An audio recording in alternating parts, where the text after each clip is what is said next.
We've gathered here this morning again to mark 56 years of Tibetan, since the Tibetan people rose up against tyranny, oppression, and occupation. Today we remember and pay tribute to the brave Tibetan men and women who stood up and resisted occupation by communist China. We honor the memory of the thousands who sacrificed their lives and were killed in that uprising. As we know all too well, the struggle for human rights and for freedom in Tibet continues to today. But victories often come in very, very small steps.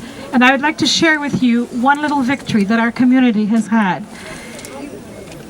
Here in Toronto, shortly after we met the last time, we learned that the Toronto District School Board had quietly signed agreements with the Chinese Communist government to establish a Confucius Institute in our schools. But things weren't so quiet when we and the rest of Toronto found out about the TDSV Confucius Institute Agreement. The Tibetan community, along with those from the Falun Gong, the Uyghur communities, other community allies, and concerned parents from all over Toronto, we made our voices heard in opposition to the Confucius Institute. We weren't going to have in our schools, with our children, an instrument of propaganda, a tool of censorship and historical revisionism, an institute that politically screens and monitors all its employees. We held rallies in front of the TDSV headquarters. Some of you may have been there, where hundreds of concerned citizens and members of various community organizations placed black coverings over their mouths to symbolize censorship. We had meetings with TDSV trustees to inform them what the Confucius Institute was really about. We knew that they didn't have, nor had they received, the full picture.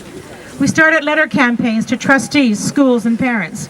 We organized public meetings to bring awareness of what the Confucius Institute does in practice, to warn parents of what their children would be exposed to. Last summer, the Canadian Friends of Tibet organized one such meeting in Parkdale, and it was attended by well over 100 parents and people from the local community.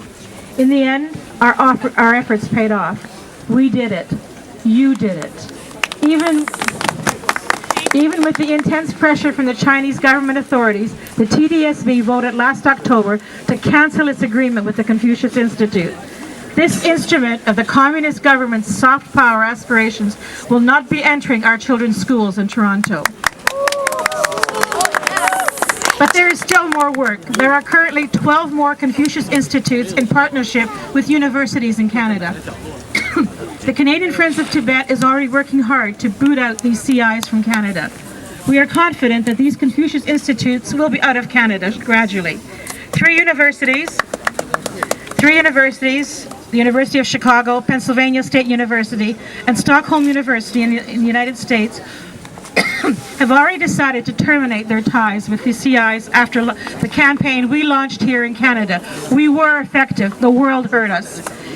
In September of last year, at the 27th session of the United Nations Human Rights Council, human rights violations in Tibet were again at the forefront of the meeting. A number of countries criticized the Chinese government for this infringement on human rights in Tibet. 1 month later, in October, we learned that the new United Nations High Commissioner for Human Rights had publicly stated that he wanted to visit Tibet and report and see the facts on the ground. China has agreed to this visit, and we are hoping that the visit will proceed and that the High Commissioner will have the liberty to analyze the situation free from any government interference.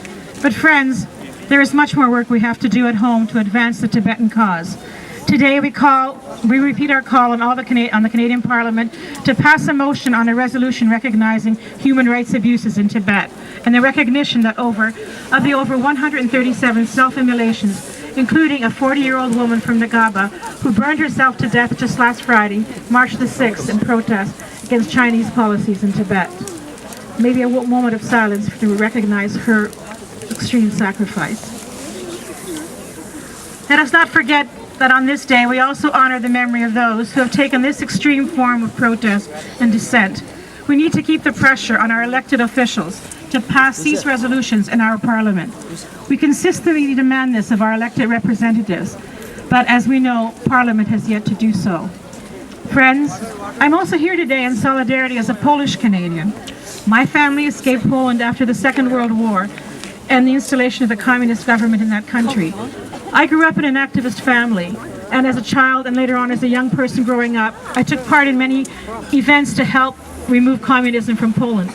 And as I look around today, I see the wisdom of the elders, the strength and the excitement of the youth, and the little children who are here at the front who have such spirit, such emotion.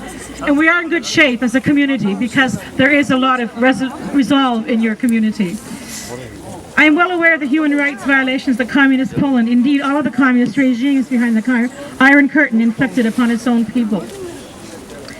It was also last year, during the 25th anniversary of the end of the communist oppression in Central and Eastern Europe, that Tibetans marched in solidarity with the Ukrainian community to protest against Vladimir Putin and the Russian government's transgressions in Ukraine.